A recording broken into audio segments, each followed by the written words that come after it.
Hello, this is Fiona of Sun and Moon Calendar, and this is a video I'm recording as part of a camping holiday on the southern west coast of New Zealand. Had lots of rain and lots of sandflies. I've got, even though I'm really in, I'm used to them, but I've got a lot of bites, sandfly bites. But anyway, it's lovely to be on holiday and I feel lucky for that. We're coming up to a challenging transit with Mars opposite Pluto on the 3rd of January. But you know, it's life. Life is full of challenging transits. They come and they go. And there are two ways that I feel astrology helps me with these kinds of transits. Okay? So one of them is that the transits are always passing, and when I know what's going on with the astrology, it gives me an idea of the time frame. And there's some slower transits, some shorter, but they all pass.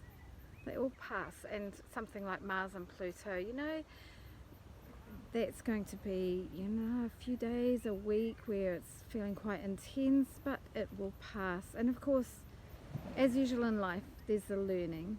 There's a learning from it, and we know that. You don't need astrology to know that. But the other thing is that the astrology does help me to sometimes figure out the nature of that learning. So I know with Mars, what I know with Mars is, you know, Mars retrograde is about wanting to take action and not finding ways to do that easily. The action might get blocked, the results might not come, and that's ongoing until the end of February with Mars retrograde. But anything to do with Pluto, any Pluto transit, any of the other planets going over Pluto or an aspect, a challenging aspect, Pluto is about any underlying psychological issues. And I had one, my partner and I went tramping, and he's a really good tramper and I'm getting used to it. And I find it hard to keep up, and I get really triggered when I can't keep up. Like it sets off some kind of like fear of not being good enough, or fear of being left behind. Everyone's got these triggers, of course, but that's one of mine. But I am remembering, and we're going to tramp again, so it's going to come up again. I know it, because he's fast and strong. But yeah, I remember. It's good to remind myself that Pluto's involved, and that's where these underlying issues to do with power differences, you know, there can be a feeling of powerlessness when you can't keep up, power and fear, and it's our dark side, our shadow side with Pluto.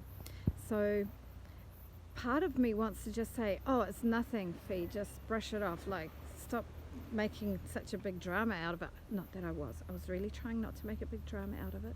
I kept going and didn't say too much about it. I just kept walking.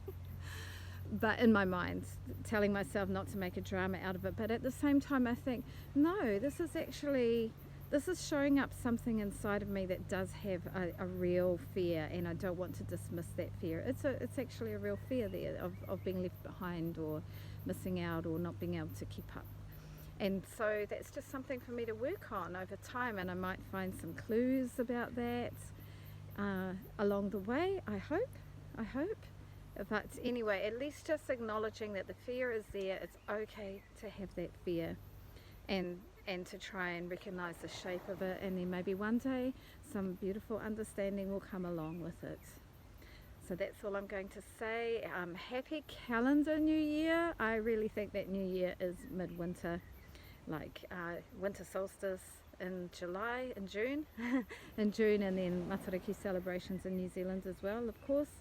But we've got the calendar New Year coming up, so Happy New Year, everybody. Hei konara, bye for now.